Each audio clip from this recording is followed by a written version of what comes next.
Namaste. Welcome Namaste. all. Namaste. Thank you. Welcome all to Candid Convos, a thought leadership initiative of Late Fact Solutions. In this ninth episode today, we are privileged to have Malin Moren Durnford and Trevor Durnford, two of the most respected and influential figures in the global facilitation community. With a shared commitment spanning 3 decades, they have worked with more than 100 organizations worldwide, shaping new leaders, teams, and systems engaged with change, collaboration, and continuous improvement. Malin's facilitation journey began in 1995 when she founded a consultancy dedicated entirely to organizational change through facilitation. With a strong foundation in pedagogy, adult learning, behavioral science, and human resources, she brings both depth and elegance to the craft of designing change processes. Malin has worked extensively with senior leadership teams and has led large scale interventions across cultures and sectors. She has also played a major role in developing internal facilitator capability within organizations, an area where clients consistently describe her as a miracle to work with. Malin continues to influence how facilitation is understood and practiced globally. Trevor began his career as a chartered mechanical engineer, but very early sensed a deeper calling in the people and change domain. He moved into consulting in the early 1990s, training facilitators and leaders in continuous improvement and solutions focused thinking. After gaining significant consulting experience, he stepped into human resources and served as HR director for two UK based multinational companies, applying facilitation and organizational development principles directly into business practice. In 2005, he returned to consulting and went on to build a thriving global practice supporting clients such as AstraZeneca, SKF, Esso, Volvo, BT, and the Royal Bank of Scotland. Trevor has also served as global chair of the International Association of Facilitators, IAF. Both Malin and Trevor are certified professional facilitators masters, CPF-M, we call them, and both are IAF Hall of Fame inductees. Together, Trevor and Malin founded co-founded Facilia Consulting, through which they help organizations navigate complex change with clarity, engagement, and humanity. Their combined experience brings a rare blend of technical expertise, behavioral insight, and deep facilitative skill. Based on the island of Skafto in Sweden, they continue to work around the world, championing participatory approaches and building stronger and collaborative organizations. Today, we are going to discuss with them about their contributing chapter, Facilitating Change and Transformation, in the book, The Power of Facilitation. Thanks, Malin. Thanks, Trevor, once again. No, thank you. Thank you. What an introduction. That sounds pretty good, actually. Great. Now you narrated 3 case studies where you both facilitated change and transformation in organizations in the book, right? Can you broadly share what are the nature of the businesses of these 3 organizations, and why did you particularly chose TTF model to bring in change and transformation? Okay, so the 3 organizations we had in mind when we wrote the chapter, the first one is based in Gothenburg. It's SKF. It has 40,000 employees worldwide and 120 factories, manufacturing centers, and they wanted to get their way of working, their manufacturing excellence working across the organization, having had a few rollouts previously. They wanted this to really to be a success. So that was the first one. The second one was the hospitals. They were merging two hospitals, and I think the reason we chose them is that this is our local hospitals. They are the closest hospitals to us, so it's like a personal interest in them working really well. Since we might have to visit at some stage. Yeah, one day. Yeah. So and also that we have worked quite a lot with both their leadership teams before, and I think we had quite good rapport with both leadership teams. So that's why we chose them to take it. And then the third one is a bank insurance company, different sector, and one of Sweden's largest companies, and we thought it was very interesting because we have also worked with them for many years, and actually still are being very active in training facilitators there in different parts of the organization. Right. Okay, great. Since the first case study of manufacturing organization is the SKF, so already they have tried implementing TQM, Kaizen, Six Sigma, but not with great success, Trevor. That's what I could understand. And being a guy from manufacturing myself, though I'm not an engineer, I built my HR career in manufacturing over a period of 30 years. So in that way, yes, I could really resonate with whatever you have given the background. So with this, what were your thoughts when you first met with the CEO, Mr. Johnson, on the scale of implementation that they were talking about, 130 factories? And especially they had to work with two consultants, one with you and other one with another consultant for technical training. Yeah, exactly. The other consultancy specialized in the principles of lean manufacturing and some of the technical aspects there. So one of the things we did quite early on was worked out where the overlap and the difference was between our offering, and built up a strong relationship between the two consultancies actually, which really helped. Right. Going back to the organization challenge, though, they had some success with Kaizen, with TQM, those kind of activities in pockets around the organization. I think the key challenge though was how do we have something which can stand the test of time? How can we have something that is self-sustaining? And one of the insights that we had in our own development when we explore the concept of complex change, complexity, is that if you have a container size which is really big and you try to bring about change in a really big container, it can lead to chaos.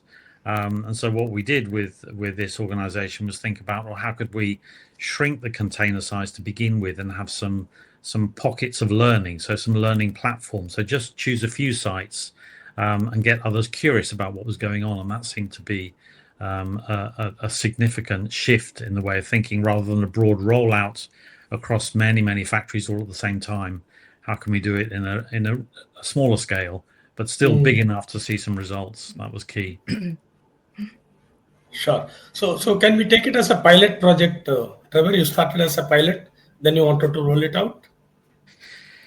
Well, it was more than a pilot. I would say a pilot is something you probably try in one factory or one manufacturing area. The learning platforms, well, I think it was around about 7 or 8 different factories, all getting some experience. We developed facilitators in those factories and created some curiosity in the factories that weren't involved by having leadership programs, so programs for the leaders, sharing with them what was happening in the learning platform. So it got some curiosity. And there's something interesting about scarcity when you're not involved in something, but you hear there's some great things happening. People then got very curious about it, so that when it became available for a broader rollout, there was already a good listening in the organization to make something happen. People wanted to be a part of success, I guess. Right. Okay. And you were also emphasizing self-organizing change or controlled change, and you took inspiration from Ralph Stacey and Ed Olson, who were authors of Facilitating Organizational Change. What insight led you to choose that approach? Malin and Trevor. And what does it reveal about human motivation in change? Yeah, I think both of us work with solution-focused methods quite a lot, and appreciative inquiry, for example. And one of the sort of most important themes in both those different ways of working is find out what works and do more of it.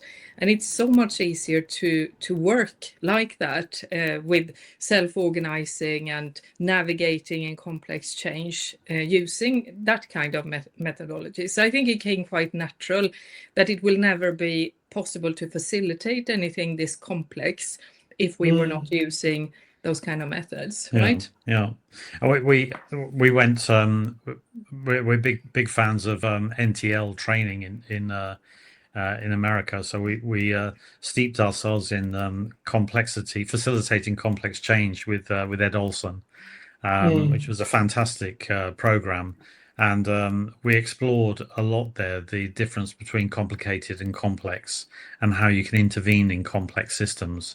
And we use that in our work regularly now. So, and the example that I shared with you about having learning platforms and shrinking the container size rather than broad rollout is just one of the many learnings that we have from that and have applied and got experience of. Okay, and we also discussed about the bootcamp approach, and very nicely referred to it as hierarchy. And what are all the breakthroughs or transformations you could achieve due to the 4-week immersive bootcamp? Was it having any risk also, associated risk? Yeah, the boot camps, they were fantastic ways of building a community of facilitators. There were 4 weeks spread over, I think it was around about 3 or 4 months, something like that.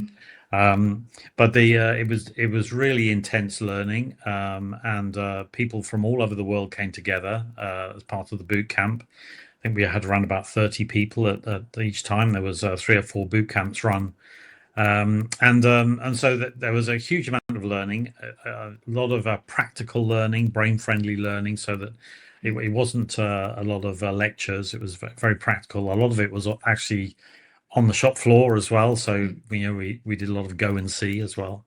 But the risks, I suppose, the downside, it's a big commitment of time. But I think that just demonstrated the organization's real commitment to make this work. So,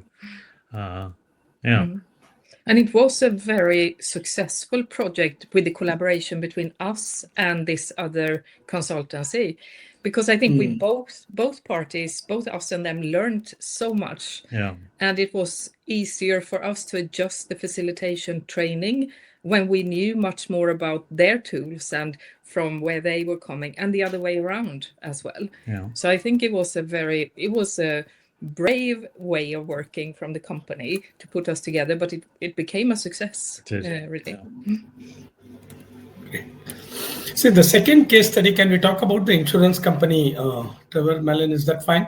Sure. Yes, that is how the absolutely. flow is. So so where they had a 3,000 plus workforce, and they planned a cultural change with the advent of digitalization. See, how did you arrive at this interesting approach called work with ship? That I found it very interesting. So can you please share some insights? Well, I would say the Swedish word for it is medarbetarskap, and that means kind of co-workership or employeeship. That we have leadership, but we also have a responsibility as employees to work on our employeeship. And maybe it's worth also to put into the context that the power distance in Sweden, where this company exists, is quite low. So it's not a big power difference between being a manager and an employee. It's quite sort of leveled already. And I think all trends we see is that people work and companies work more and more like that, with more knowledge workers and so on. So it was not so difficult to come to the conclusion that we need to work with employeeship as well as leadership in this. I would say it came quite natural. Yeah. And also this specific company has a tradition of more federation way of working, more horizontal leadership in general. So I think their culture made it easier to work like this. Yeah. Yeah. One of the things, a common conversation we have in organizations like this particular one is what are the attributes of a good leader, and list those down. Then what are the attributes of a good employee? And you'll find that 80-90% of the lists are identical. So then why do we spend so much effort and energy taking leaders away from their team to do development? Why not have the leaders with the teams having conversations about their own culture and their own change with the help of facilitation? So that's kind of one of the key principles of Meta Betterscarp, is work with ship or employeeship, as we've described it in the book. Great. So has it not created any sort of inhibition with the lower employees, like seeing a CEO or a VP in the same cohort? You didn't find any such situation there? No, actually not, because and in this specific company we have done different interventions over the years, and one of them is described in the book. But we have also used we've used both leaders, managers as facilitators, but we have also used employees on lower levels as facilitators for leadership teams on quite high level, and that could also be tricky. But we need to bear in mind that what the facilitator brings is something that the leaders, regardless of what level he or she is on, that they can't do themselves. And that's the same when you train employees to facilitate dialogues and you have a leader in the room. They must be confident that they know skills that actually the leader might not even have access to. So and this whole thing builds on, of course, that you have done or are doing some work on psychological safety, etc., in the organization. I mean, if they were a super mean company being bad to their employees, it would probably be a different story. But this organization and most companies actually has quite good people in them with positive intents, I would say. When we've worked with international companies, not ones we've written about in the chapter, but others where we want to have a common way of approaching, for example, discussions around culture. And it's an international organization where there are different cultures, where there is a high power difference between manager and team member. Then it's important that we do something, either a preparatory session for the leaders on their role. What is the role of the facilitator? How can they make it easy for the facilitator to do their stuff? That's an essential part first, so that we don't just rely on the goodwill of the leader who's not familiar with that kind of process. So we have had to do that. But in Sweden, as Malin mentions, the power distance is very low. So it's not so much of an issue or a challenge to do that. Sure. And the organization has also defined areas for leaders and employees to develop skills and capabilities. They had some 4 areas defined.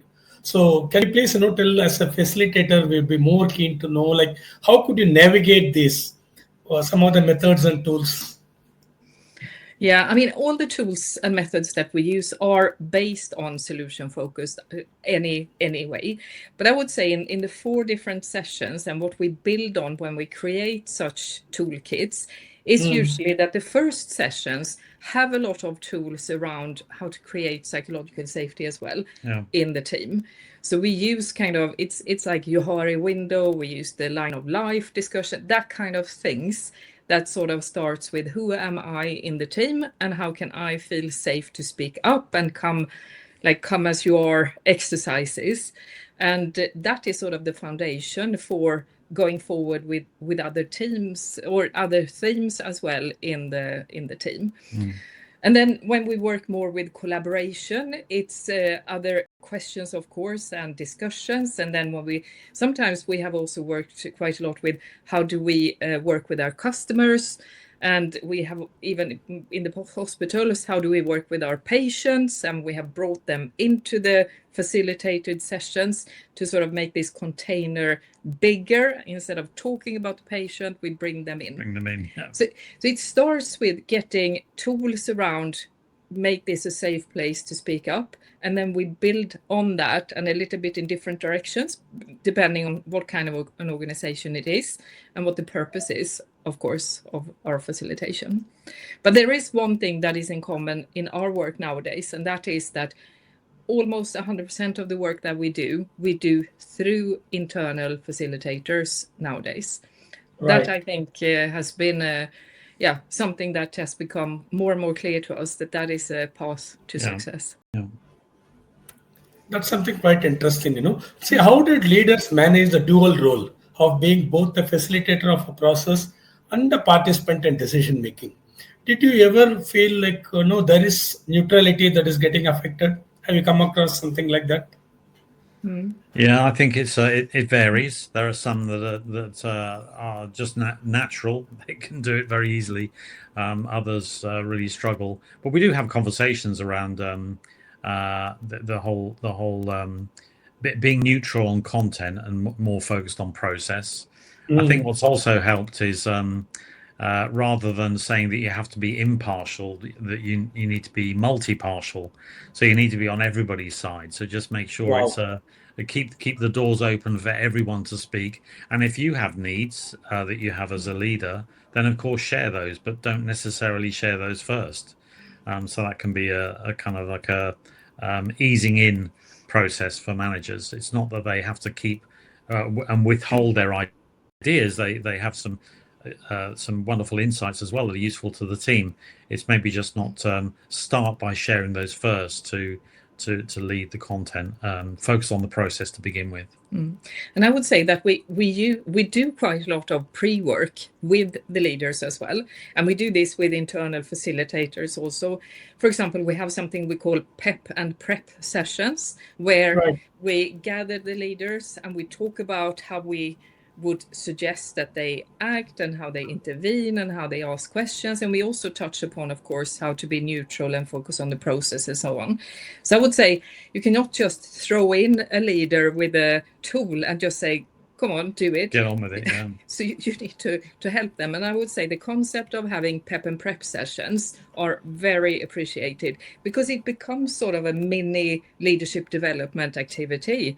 And they also get support with their colleagues and peers as well. And in many of those examples that we have in the book, especially in the insurance company, we also had something we called ignition sessions or startup sessions, which was almost like it was like a virtual video that they all looked at beforehand. The employees looked at it, the leaders looked at it.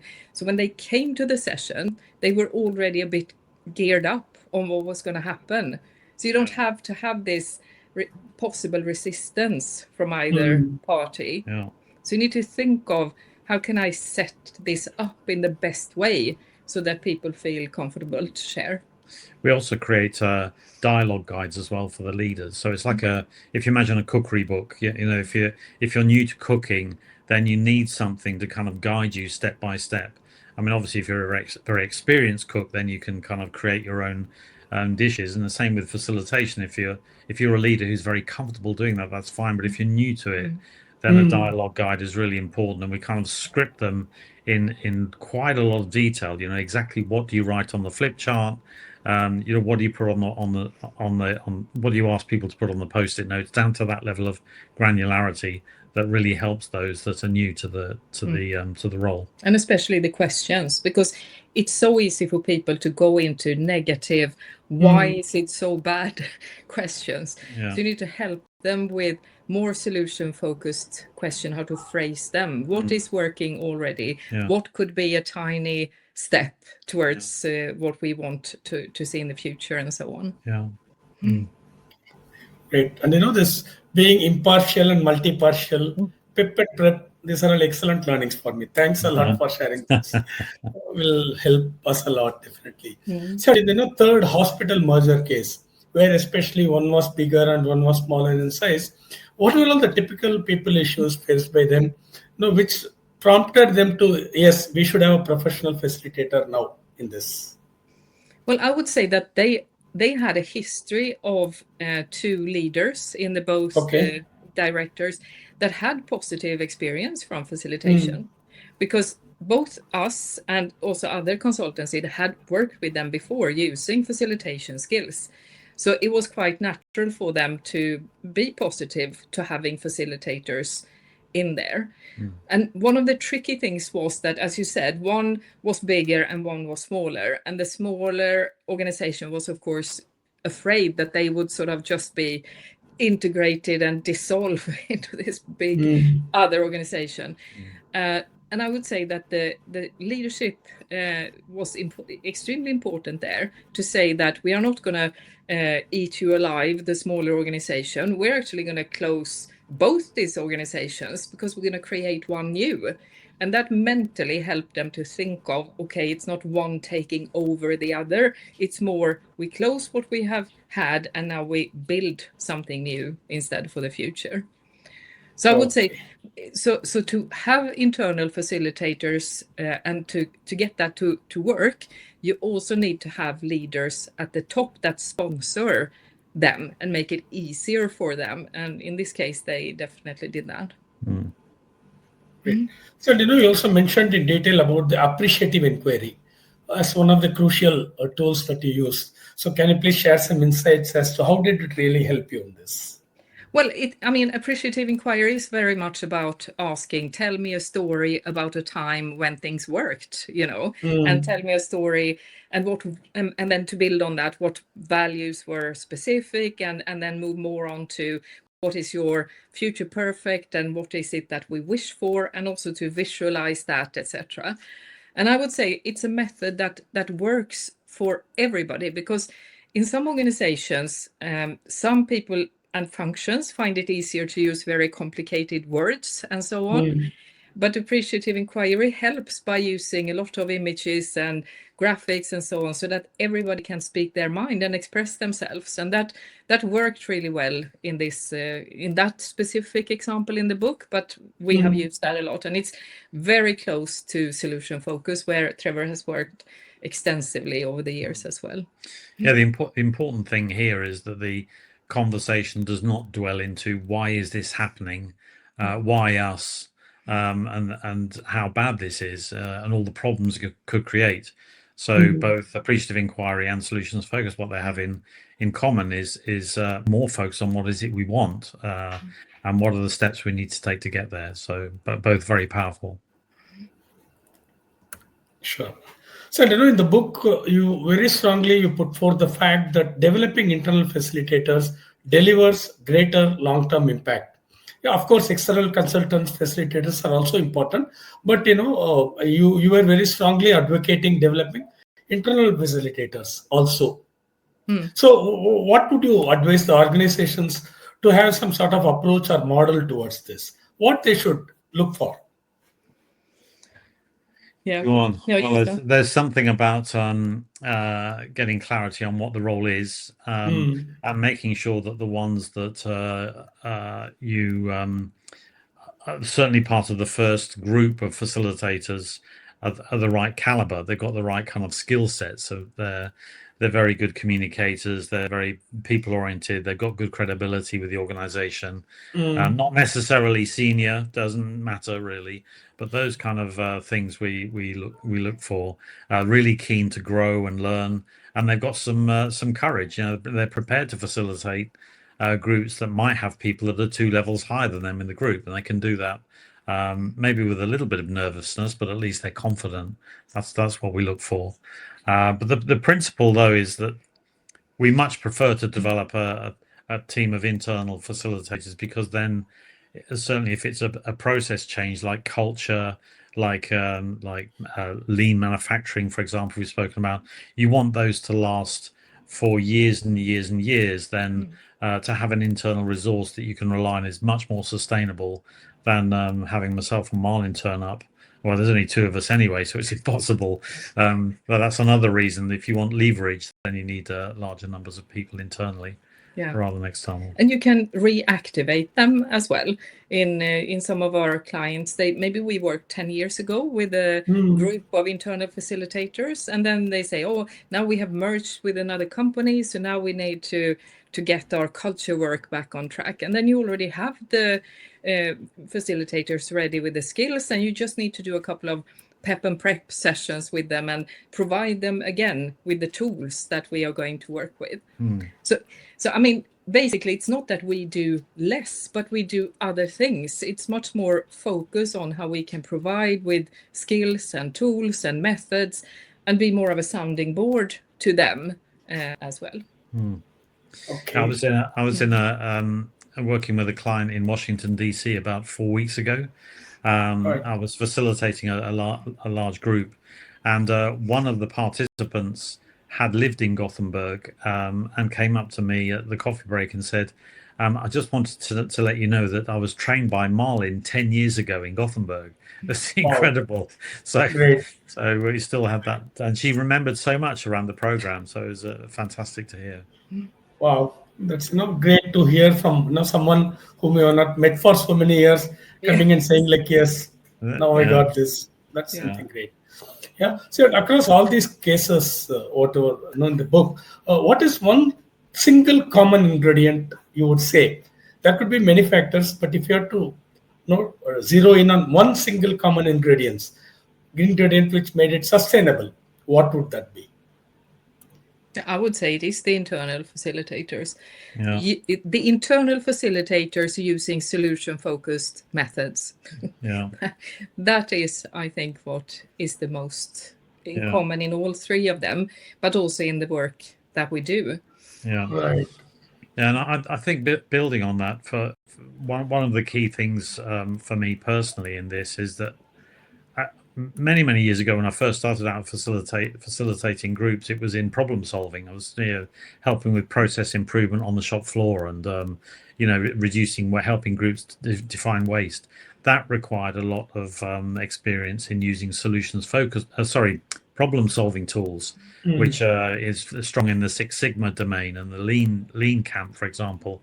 But then as we work together more and more in not in complicated systems like process improvement, but in complex systems like culture change and shifting attitudes and behavior, then solutions focus is extremely important to grasp, as well as problem solving. So any facilitator, I think, worth their salt, learn both, and you will be well equipped for the future. Sure. Great. So, yes, can you please share something about your organization, Facilia? What are the services that you are offering to your clients? Yeah, I mean, we don't promote our organization very much, I must say, because for some reason, our clients come back. They are like boomerangs. They come back year after year and want to continue like a partnership instead. But we chose the word Facilia because it sounds a bit feminine, but it is about facilitating, of course, the Facilia, and I think we're doing very well with the Facilia organization. Since we sold our bigger consultancy, the one with many facilitators in, we've also lived in Uruguay in South America for almost 10 years. And there we had another company called Facil Profundo. And that sounded too Spanish when we moved back to Sweden. Yes, exactly. Yeah. So we had to find something that still has to do with facilitation, but a little bit more culturally adjusted, I would say. But we do the same things. We work with, I would say in total, we work with 7 to 10 big organizations. And we work with both their leadership teams, but mostly big cultural, organizational, not changes, but development of, and using internal facilitators mostly for doing that. Yeah, exactly. Mm-hmm. Great. So, you both are CPF masters and, Hall of Fame inductees. See, what would you like to suggest to maybe a budding facilitator like me, how we can develop our competencies, or, how far it is important for us to get credentialized CPF? I am a EF now. I'm looking for a CPF. How important it is? Is it going to get me business, or is it going to make me a better facilitator? Can you please share some insights? definitely going to make you a better facilitator. And you get into the identity of being a facilitator for real, because it's kind of tricky to call yourself a facilitator if you don't have any credentials or any certification. And the IF CPF certification is super for that. So I mean, it will depend on how much more business do you get. That depends a lot on where you work and what you work with.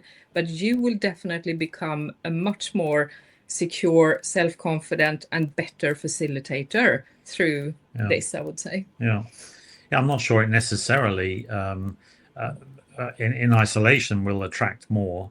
But definitely when you are connecting with potential leads, potential clients, it gives that credibility that you're a part of a profession, and being part of the IAF and having credentials as well is something that really does help with credibility. And also being an active part of the IF. I mean, we've been involved in many conferences, even organized conferences as well.